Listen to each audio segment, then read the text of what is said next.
So there's two things going on at the same time. One is there's a parallel financial system being built. But what we're doing is creating this parallel financial universe, which is distributed, recorded, trusted, and that is a much safer system to build on. And what we're seeing is a slow migration. And that is why we're seeing the rise of Bitcoin prices and digital asset prices go through the roof. Bitcoin's real value proposition is this store of value with limited supply that's kind of understand. And currently, the digital asset market is 1.7 trillion. So what is it going to be worth? At least 100x from here still, probably 200x, maybe even 500x. People don't get their heads around the size of what is happening. And crypto is part of that picture, and it's all happening right now.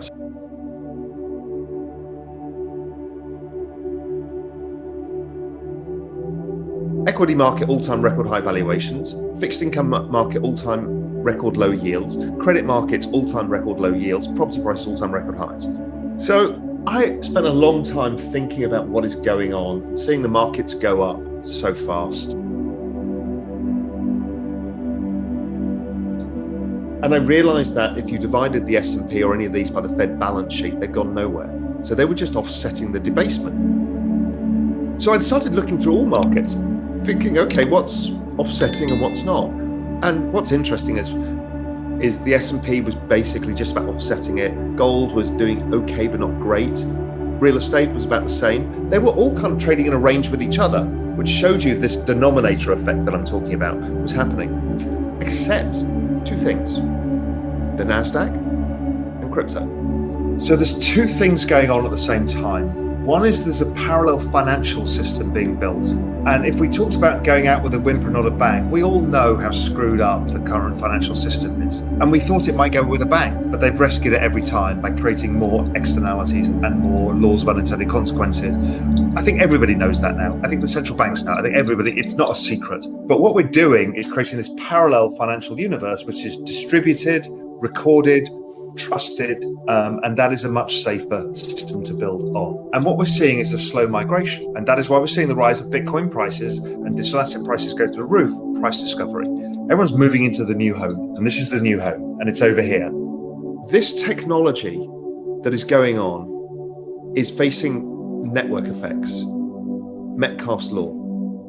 These are not like bringing out a new product, a better mouse or whatever, right? These are things, new things that create adoption effects. Adoption effects, network effects, Metcalfe's law don't price in P/E ratio terms. What's interesting is the seasonal cycle of Bitcoin is pretty clear. So it goes up early Jan, then corrects, then goes up in Feb, corrects in March, April. We're kind of seeing that exactly play out now. And then it explodes into June. I think it gets to 100,000. And then it corrects sideways. Sideways in Bitcoin terms is like down 30%, but for an extended period of time until, let's say, September, October, maybe a little bit earlier, and then explodes into the end of the year. What's interesting is this cycle also looks pretty much like the 2013 cycle. It's pretty close. It's actually pretty close. It's diverging a bit from the 2017 cycle because it's actually ahead of it in terms of price movement. So that's how I see the rest of this year playing out. Next year, I'm kind of with you. I'm kind of thinking that we won't have a big collapse because of the new participants. Mm-hmm. So what happened last time around, it was all retail, and retail had made a lot of money, and so they wanted to convert back to fiat to buy things. And the more it went down, the more they thought, oh shit, I want to buy that car I was going to buy, and stuff like that. But with more institutional adoption, I think the volatility comes down over time, and maybe it just sideways corrects like gold did for the last few years, where it traded down 30%, but over 18 months. And currently, the digital asset market is 1.7 trillion. So what is it going to be worth? At least 100x from here still, probably 200x, maybe even 500x. So that's the magnitude of the opportunity people have in front of them. Right? This is the biggest thing we've ever been given in anything, but that's only parts of it, because the internet was basically the exchange of information digitally. What is being built in the digital asset space is the exchange of value, which is the top tier of the internet that it didn't have. The digital exchange of value, that's changing everything. because it's not just payment systems and an integration, but it'll change everything, because people could watch this video and have streaming payments. So you only watch for the milliseconds that you watch. Bitcoin's real value proposition is this store of value with limited supply. That's kind of understandable. So we've heard the BIS and the IMF talk about the need for digital currencies. They've also talked about a new Bretton Woods moment. And what they've been talking about with that is the ability basically for everybody to print money at the same time in a unified agreement. Why? Because then you don't get one currency out of whack with the other. So you create less economic disturbance. Now, it's obviously that would be very powerful for Bitcoin and gold and some assets, probably equities. But what happens after that? What happens if they said, okay, we're going to create a global basket of currencies. And to be a member of this new world currency, your money supply can only increase by 2% a year or less. That makes that currency pretty interesting, right? Because it has some of the attributes of what cryptocurrencies introduce. It can be tokenized too. And anybody who fails to meet the criteria gets ejected from the basket. So then you have less of a need to protect yourself against the largesse of governments because you have a globalized currency.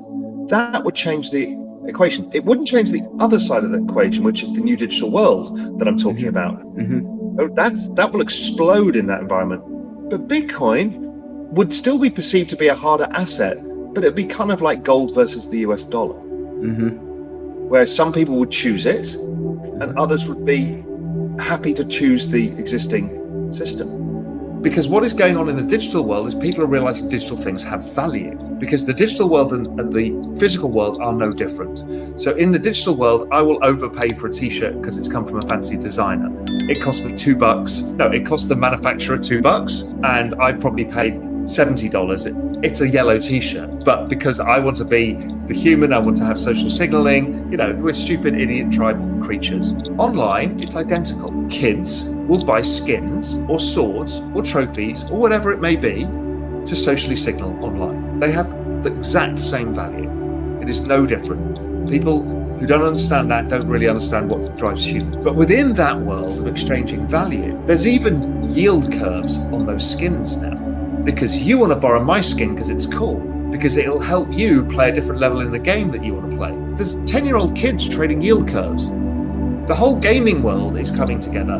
There's a slow migration, and we're seeing it from the traditional investment managers, we're seeing it from family offices, we're seeing it from individuals, and we are seeing it from central banks who are now, because of Bitcoin, created digital currencies to realize that there's a new digital world. That's one thing going on. If that's not big enough, within that is embedded decentralized finance, where algorithms provide yields. There's lending, transmission, remittances, payments, custody, settlement. I mean, this is a multi-quadrillion dollar world that's being developed, in terms of flow, in terms of stock, the bond market, the equity markets, all of these things are $200, $300, $400 trillion markets each. And a lot of this is going on to this. So this is the magnitude. And currently the digital asset market is 1.7 trillion. So what is it going to be worth? At least 100x from here still, probably 200x. I think there's also a outside chance that, we all look at Plan B stock to flow, and I use a number of different ways of getting a price projection. I use a regression analysis on the log chart. That gives me, for it to get to kind of one standard deviation overbought, it's about 400,000. But if it gets to 2 standard deviations, where it got to the last 2 times, it's 1 million. I think there is a risk that we all think, and I see Plan B asking this question a lot on Twitter, where do you think it tops out? The skew is to the low side. The skew is around the 150,000 to 200,000. 200,000, I agree, yeah. 288,000 number, people are really not sure on. Yeah. And anything higher, they're like, no chance, the lowest probability of all. And I'm like, I kind of like those odds. I kind of feel that we could have that shocking moment where a lot of people sell out at between 150 and 250 for these reasons. We've all got kind of seen that, and we all think that could be the case, and we could overshoot. We could see an elongated cycle for the reasons that you said, because the institutions continue. So I don't know. It's hard to play. I think I will probably take some off the table somewhere in that, and probably hold some. So something like that. It's difficult to know what to do. You can just hold it. It depends what age and what you want to do with the money.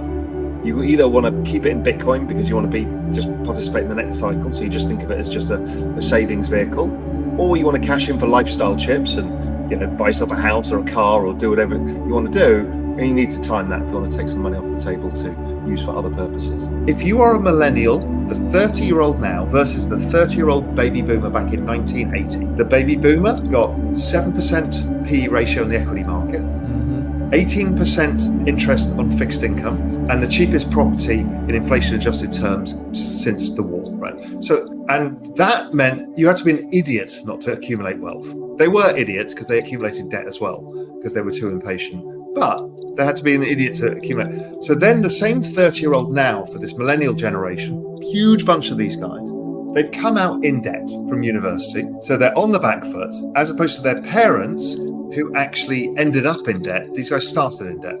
They started in debt. They started with the equity market at all-time record high valuations, the bond market at all-time record high valuations, the credit markets at all-time high valuations, the property market at all-time high valuations, right? That is going to be a lost generation. Suddenly, the digital asset world walks onto the scene. Now, I'm talking about a 500x growth potentially over the next 20, 30, 40 years, their investment lifetimes, where they can participate in things that were expensive. We could have all potentially, if that piece of art was tokenized for many, not just tokenized for one, which was the NFT, we could have all participated in it. Christ, we could have all made money from all of those Monets and Picassos that sold. We couldn't, because none of us could afford it. We couldn't make money like the billionaires in New York who could own all the property, but now we can. Right? This is game changing.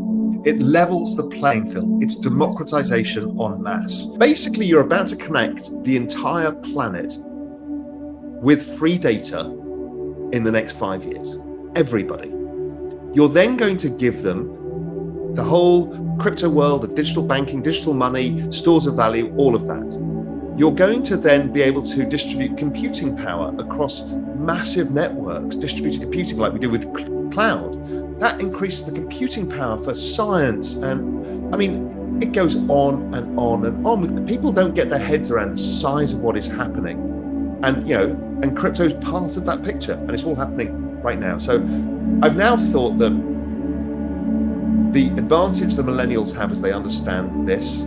They're not cynical macro people who think the world is mean reverting. They kind of understand adoption effects. And if they can invest around it. I'm starting to see the world differently. And it sounds like crazy, bullish and utopian, but I think we've all been wrong.